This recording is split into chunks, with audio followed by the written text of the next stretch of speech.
on May 22nd, 2025. After spending nearly 35 years locked away, Oscar Franklin Smith takes his final breaths inside Tennessee's execution chamber. But before we talk about his final moments, let's look at what got him on death row in the first place. It was late on the night of October 1st, 1989. The kind of night where the quiet feels heavy. At just after 11:20 p.m., a phone rang in the Metropolitan Nashville Police Department. On the other end was a voice filled with fear. A boy only 13 years old, named Jason Burnett. "Help me," he cried, his voice breaking. Behind him, the desperate shouting of his older brother, Chad. "Frank, no. God, help me." The sound of panic pierced the line. Jason managed to say one more thing. An address, 324 Ludi Street. Then the call ended, cut off before any more word could come. Within minutes, officers raced to the quiet Woodbine neighborhood. The street was still, shadows swallowing the houses. They stopped at the door of number 324. No answer, no sign of movement. The lights were off. From the outside, nothing seemed wrong. The police knocked. No one came to the door. After waiting, they left. At the time, they thought it might be a false alarm. But inside that house, a nightmare waited. The officers didn't know it yet, but they had just missed the beginning of a story far worse than they could imagine. What had happened behind those closed doors was a horror that would shake a community, a horror that would change lives forever. Jason and Chad were caught in something deadly, and their screams were the last call for help anyone would hear. The quiet of the street hid the chaos inside, the terror, the violence, the fight for life that had already ended in tragedy. The police left, unaware of the brutal scene, just steps away. They had no idea the house held secrets darker than the night around them. What followed would reveal wounds no one could forget, and questions no one could easily answer. The next afternoon, on October 2nd, 1989, at 3 p.m., the police returned to 324 Ludi Street. This time, a neighbor called back, worried about the silence, about the unanswered knocks the night before. Inside the house, the quiet was heavy, almost too heavy. What the officers found would stay with them forever. In the kitchen, chaos ruled. Furniture lay overturned, as if a violent storm had swept through. Blood stained the floor and walls, marking a scene of horror. Chad Burnett, only 16 years old, was on the cold tile, face turned up to the ceiling. His body told a terrible story. He had been shot 3 times, once in the shoulder, once in the chest, and once just above his left eye. The last 2 shots had been fired from very close, ending his fight in an instant. But Chad had not gone quietly. His body showed signs of a desperate struggle. Deep wounds marked his chest, back, and stomach. His neck was slashed, and his hands bore defensive cuts, evidence of fight he could not win. Not far away, in the front bedroom, lay Judy Smith, the mother. Blood splattered the wall behind her.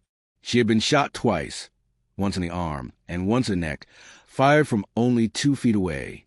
That neck wound shattered her spine, paralyzing her instantly. Death came soon after.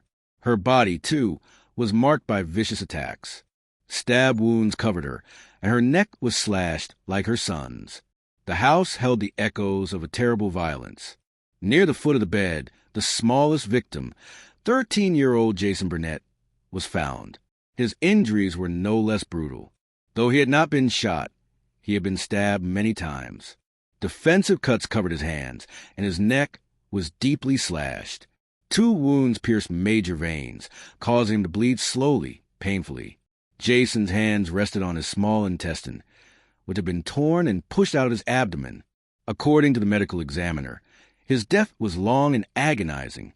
The silence in the house held the weight of that suffering. Among the scattered evidence, the police found the weapons that had brought such destruction. A .22 caliber shell casing lay in the den, a silent witness to the shots fired. A knife, sharp and cruel, had been used to slash and stab. And a blood covered all. A sharp, pointed tool usually used for piercing leather or wood had been turned into a weapon. The gun and knife were gone from the scene, taken away by the killer. But the all remained, left behind in the bedroom, stained with blood. These objects told the story of the night, violence, fear, and loss. As police worked the scene, they searched for answers in every corner of the house. One fact stood out clearly. There were no signs of forced entry. No broken windows, no kicked-in doors. The only door left open was the back door. It hung slightly ajar, like a silent invitation or a hurried escape. This detail told a story all its own. Whoever entered the house had done so without breaking in. They were known, or at least trusted enough to come through a door left unlocked. But the most important clue was something left behind, a palm print, smeared in blood, found on the bedsheet near Judy's body. The print was unusual. It was missing 2 fingers. This strange and telling detail drew sharp attention. Only one man fit the description, a man whose fingers were gone because of an accident years before. His name was Oscar Franklin Smith. Oscar, or Frank as many called him, was Judy's estranged husband. He was a man with a past. Raised in Ohio, one of 7 children, moving south in search of a better life. He had worked steady jobs, built a family, but his marriage to Judy was troubled. Years earlier, he had lost 2 fingers in a work accident. The missing fingers matched the bloody print exactly. From the start, investigators focused on Frank. The evidence pointed to him. The palm print tied him to the crime in a way no one else could explain. But it was more than just a print. There were other signs, a motive that began to emerge. The marriage was broken. Divorce papers were filed. Custody battles over their twin boys were bitter. Judy and her sons had told friends they were afraid of Frank. Threats had been made. Violence had already erupted. The police saw a man with a history of anger and threats. A man who had warned Judy and her family. A man who said he would kill if pushed too far. The picture was clear. Frank was a man who could hurt those he once loved. The evidence, the past, the threats, all pointed in one direction. But the full story was still unfolding. And the question remained, would justice catch up with Oscar Franklin Smith? To understand what happened, we must look at the man at the center of it all, Oscar Franklin Smith. Frank was born into a large family in Ohio, one of 7 children. Life was not easy for him. The years passed quietly, but the challenges shaped who he became. At some point, his family left Ohio and settled in Robertson County, Tennessee, a small community not far from Nashville. It was a place far from glamour, where steady work was hard to find, but needed all the same. Frank found his way to a job with a maintenance company in the town of Levern. It was honest work. He was a man trying to build a life, to support himself and those he cared about. It was here that Frank met Judith Lynn Roberts. Judy was a waitress at a Waffle House. She had 2 sons from a previous marriage, Chad and Jason. Frank had children of his own, Laura, 18, and Merle, 15, who lived nearby with his parents. In 1985, Frank and Judy married, hoping for a fresh start. A year later, they welcomed twin boys of their own, Chris and Casey. The new family was blended, a mix of old and new, children from different lives brought together under one roof. But blending families is never simple. Behind the surface of daily routines and family dinners, troubles grew. The marriage between Frank and Judy began to fall apart. By 1989, the cracks had widened into fractures. Divorce was underway. Custody battles for the twins turned bitter and tense. More than paperwork and court hearings, fear took root. Judy, Chad, and Jason confided in friends and family. They were scared of Frank. The fear was real. It was born from years of escalating violence. There were moments when Frank's anger boiled over. In the summer before the murders, violence had broken out in their home. Frank bit Jason on the back. He held a gun to Jason's head. He kicked Judy and the boys out, threatening them with harm if they called the police or took the children. The violence did not stop. In August, when Judy returned to collect her belongings, Frank attacked again. He tied her up, held a knife to her throat, and raped her. He told her she was going to die. The police already had warrants for aggravated assault by then. Yet the threat loomed larger. Frank began calling Judy constantly. At home, at work. Her co-workers overheard the threats. Frank said he would shoot her, stab her, kill her and the boys. He told Judy's father that the gloves were coming off.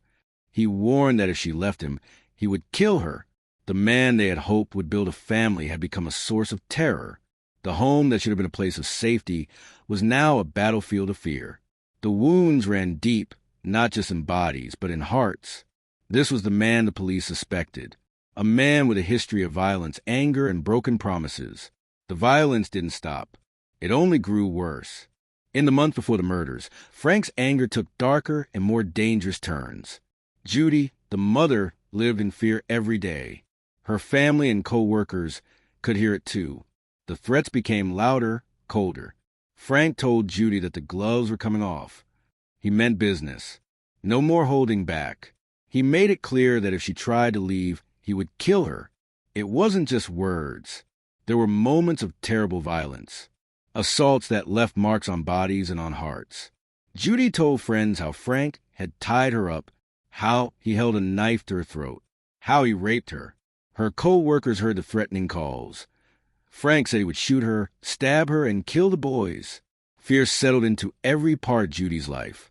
She was scared for herself, for her sons, and for those around her. Judy's family shared how they saw the terror growing, how they worried every time Frank came near. They knew the danger was real. And there was more. Frank had taken out life insurance policies on Judy and her two older sons. This chilling fact hinted at a darker plan beneath the surface. The man who once promised to protect his family was preparing for something deadly. These threats, assaults, and plans painted a picture of a man spiraling deeper into rage and violence. Each day brought new fear. Each phone call a new warning. The home, once a place of hope, had turned into a place of danger. No one could have known how far the violence would go. But those who heard the threats and saw the bruises knew the clock was running out. The danger was close, and the tragedy was coming. In July of 1990, the courtroom became the stage for a battle that would decide Oscar Franklin Smith's fate. The trial was long and tense. Every detail mattered. The evidence was laid bare before the jury, piece by piece. At the center of the case was a bloody palm print found at the crime scene, a print missing 2 fingers. Forensic experts told the court it matched Frank's hand perfectly. His 2 missing fingers made the print unique. They said it proved his presence in the house during the murders. The prosecution painted a clear picture. A man who left his mark on a violent night. But the defense fought back. They questioned the evidence, arguing the analysis was rushed and flawed. They brought in their own experts who said the print could not be linked to Frank with certainty. They asked the jury to look beyond the print, to consider doubt. Still, the weight of other evidence and the history of violence pushed the case forward. After days of careful thought, the jury reached a verdict. On July 26, 1990, they found Oscar Franklin Smith guilty of capital murder. The verdict was firm and clear. 2 days later, the judge sentenced him to death. An execution date was set, December 3, 1990. From that moment, Frank became one of Tennessee's condemned men. He was sent to Riverbend Maximum Security Institution, where he would spend the rest of his life on death row, waiting for the day set to end it all. The trial had closed one chapter. But for Oscar Franklin Smith, the fight was far from over. For more than 30 years, Oscar Franklin Smith lived behind bars at Riverbend Maximum Security Institution. Each day was the same: long hours in a small cell, cold walls, and the endless ticking of time. But inside that prison, Frank fought with everything he had. He never stopped fighting to prove his innocence.